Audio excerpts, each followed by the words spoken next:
I am live. What's up, my people? My beautiful, beautiful, lovely people of the world. Welcome to NewsViews episode 31. It's been a crazy bunch of days. Hell, it's been a crazy bunch of months, to be very honest. And just to clarify, though, before everything else, a friend of mine was asking why I tend to not say anything into the camera. Um, when I actually start, and that's literally because it takes a while for everything to. I tried doing this again, Imran. You guys have seen him on my streams earlier on. But yeah, so anywho, I am going to now share this to at least my personal page before I go for a start. There you go, all done. So we have some interesting stories, but first, I do want to say that I'm really excited because check this out. I just got a new mic. Again, not sponsored or anything. It just costs like 750 baht, 720 baht. And I hope you guys can hear me very well. It feels like a decent setup now. So I got the carpet thingy, and I got a bunch of stuff happening here. So yeah, I am excited about this. Do let me know, please, if the sound is not good for any reason. I will obviously change it up a bit, try to fix it as I go. So we have some interesting stories today. There's this guy in Thai guy, basically. He in Phuket. He arrested a 20-year-old guy who presented himself at the Vichit police station, and it's kind of a sad story, to be very honest, because he just showed them that he had one pill of yaba, methamphetamine, and the only reason he went to the cops with this one pill was so he could be sent to prison, and so he could eventually eat something. And that's a really, this is a really trying time for a lot of people, and it's really sad that people are resorting to something like this. But this guy doesn't have a choice, and that is really sad. It's emotional. I hope things get better for these people. But the cops basically, they said he just walked in. This has never happened before. He said he wanted to go to jail. At least in prison, I will get 3 meals a day. And then he also explained, this guy also explained to the cops that he had no job because of the current COVID situation and no money. And additionally, due to the current travel restrictions in place right now, he was not even allowed to go to his mother's house in Patalong from Phuket. So I mean, and they contacted his mother as well. This is crazy. They contacted his mom, and the mom confirmed the story as well. And it's just this is happening to everybody. Unfortunately, there's not much that can be done except we're just supposed to somehow ride this crazy COVID wave for as long as it takes to actually just finish what's happening, and so we could actually start anew. This is a good segue to this other story I have, which basically talks about give me a second. What is it? Yeah, travel 2023. So yeah, the executivetraveler.com, they basically posted this story. Let me share this screen here. No, I don't want to pay.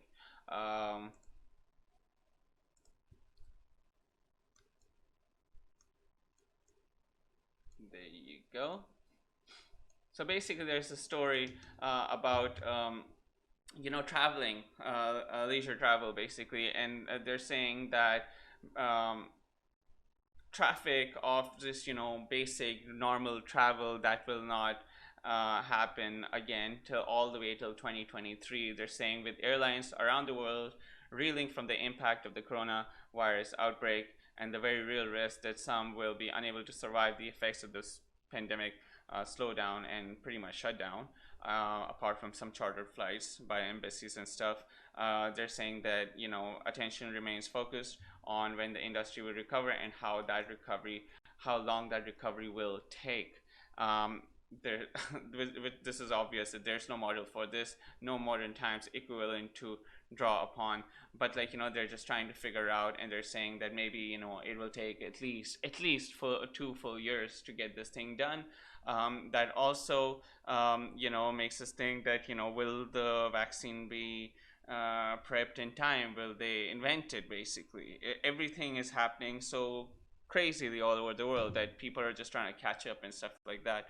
So it's an interesting time, and let's just see what happens eventually. This is an excellent photo, but I think this is a very clean airport. If this is a real airport, I don't know. It looks like a 3D rendition. We Let's talk about soy dogs. So Soy Dog Foundation is this really amazing. In fact, my friend Amy is actually marketing for them as well, and so they take care of dogs, soy dogs. For those outside of Thailand, soy is street, and so dogs, street dogs. That's what it means.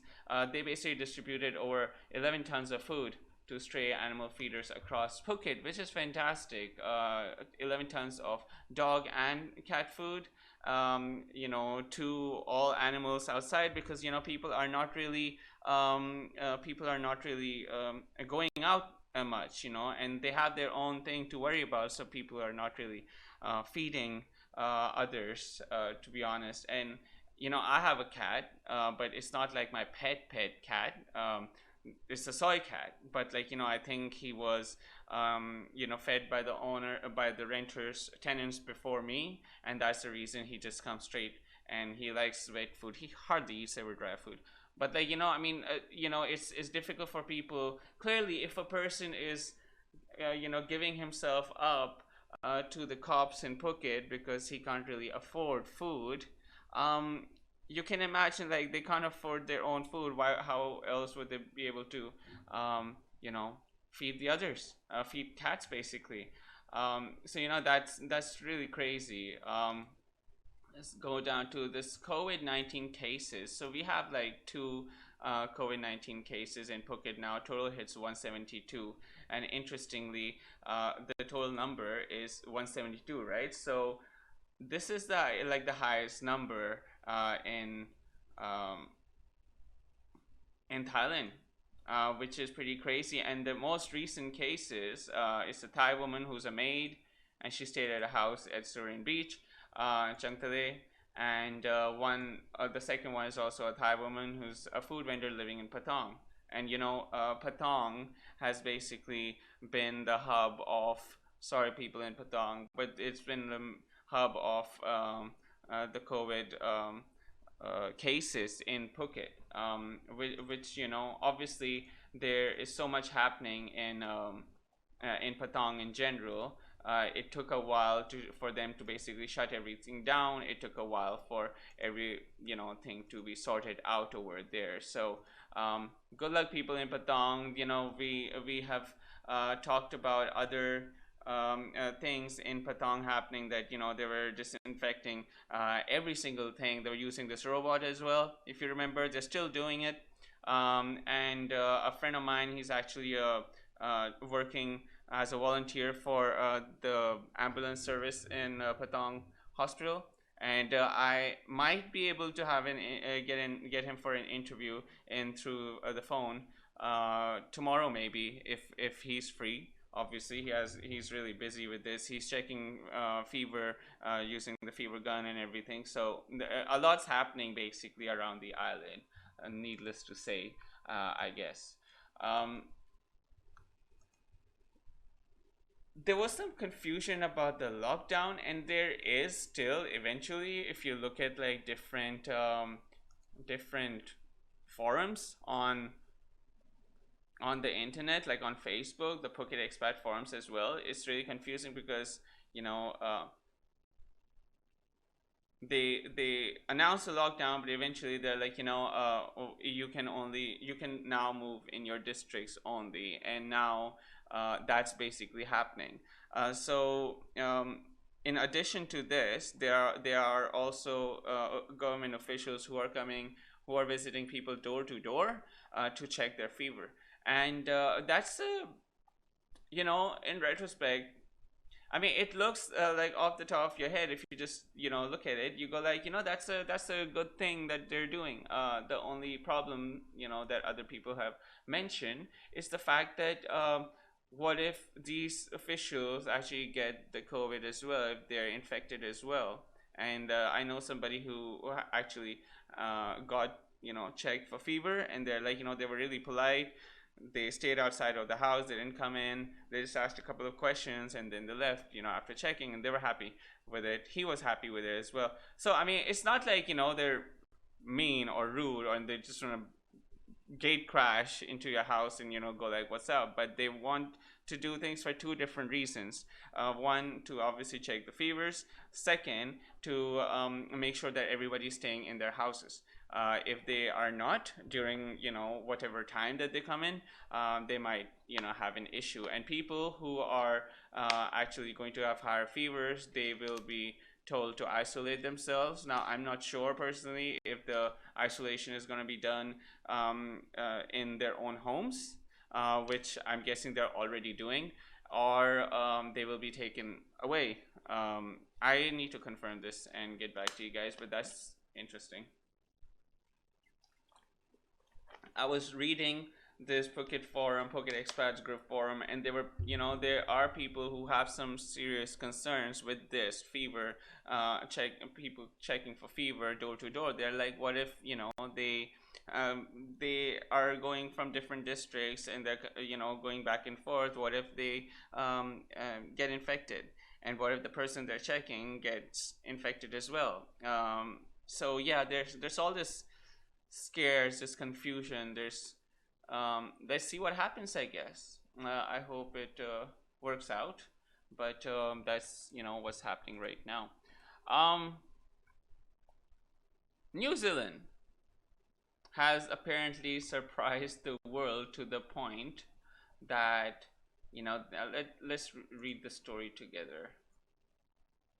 New Zealand has basically just had one death, and obviously everybody is super super proud and happy about that. They're basically talking about what New Zealand's coronavirus response can teach the world. They went all apeshit on this.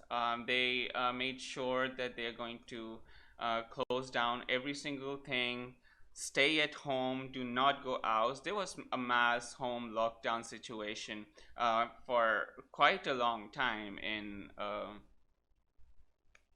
New Zealand.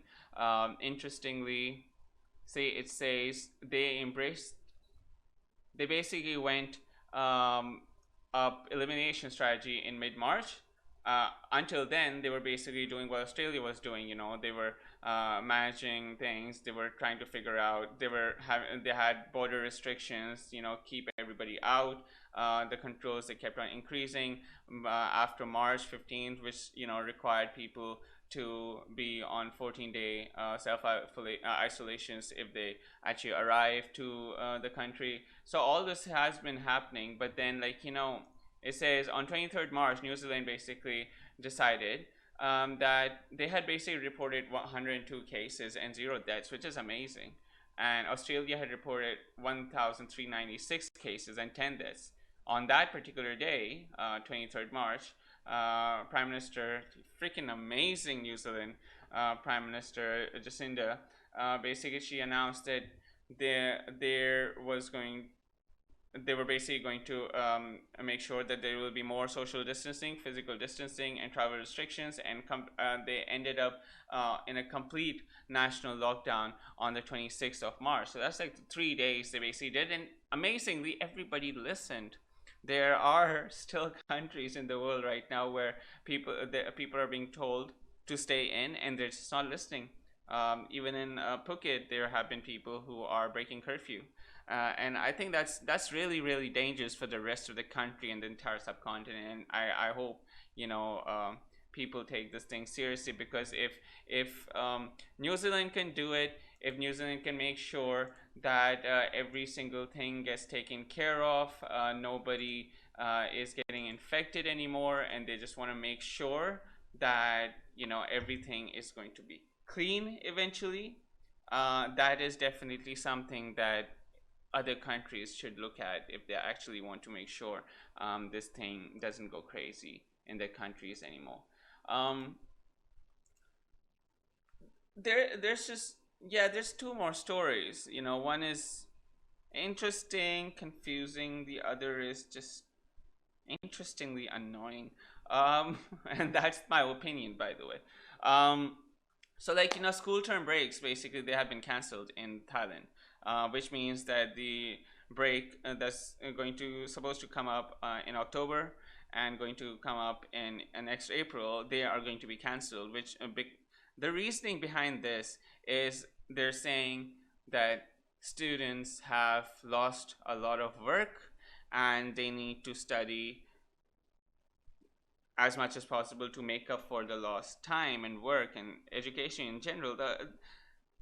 I was talking to a few buddies of mine, and we were discussing how bad an idea that could be.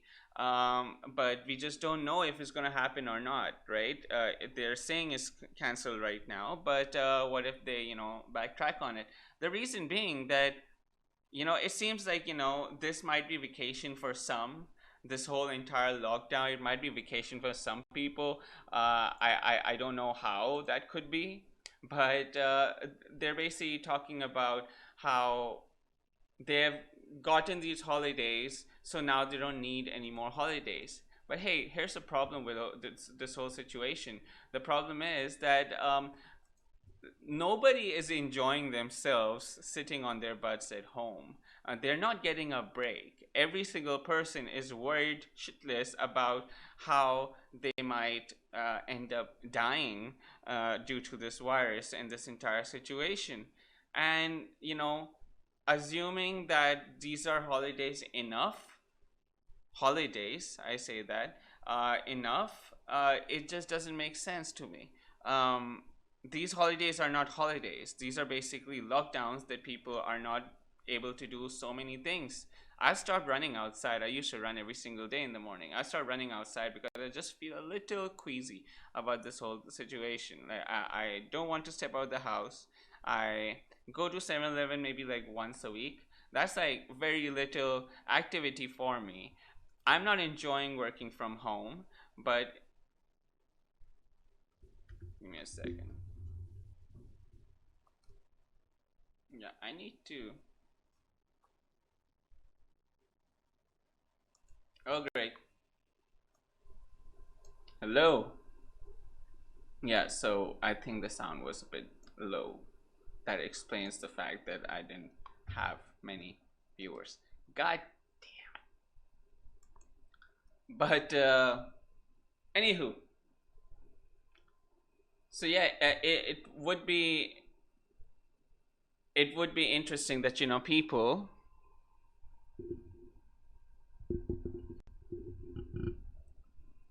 it would be interesting that people actually thought of whether these holidays being cancelled is a normal thing to do or not. I think time will tell. October's a really long time away at the moment, so let's just see how that works out, and we'll see what happens in the future. So anywho, this was episode 31. I am truly sorry about the sound, because clearly it was so low that you guys could hardly hear me. But bump it on speakers. I'm by that time I'm gonna basically try to figure this out a little better for tomorrow. I'll do a few extra streams and see what happens. That is basically it for today. Yeah. Hope you guys stay safe. Oh no, I had one last thing. I wanted to discuss like how people keep on using food to bump up views on social media in this really messed up time. Um, it's a bit confusing and annoying to me, because I've been thinking, what if we literally just talked about this guy who gave a yaba pill to the cops so he could get arrested, and he basically straight up said that, arrest me, I'm freaking poor, I can't afford anything. And imagine having this issue and then seeing people posting stuff on social media, basically, look at our lavish dinners that we are cooking. Look at our steaks. Look at our chicken biryani. I made samosas today. I learned how to make this dish and that dish. I understand that there are things that people, these are things that people are using to cope a little better. But then I'm just, mm,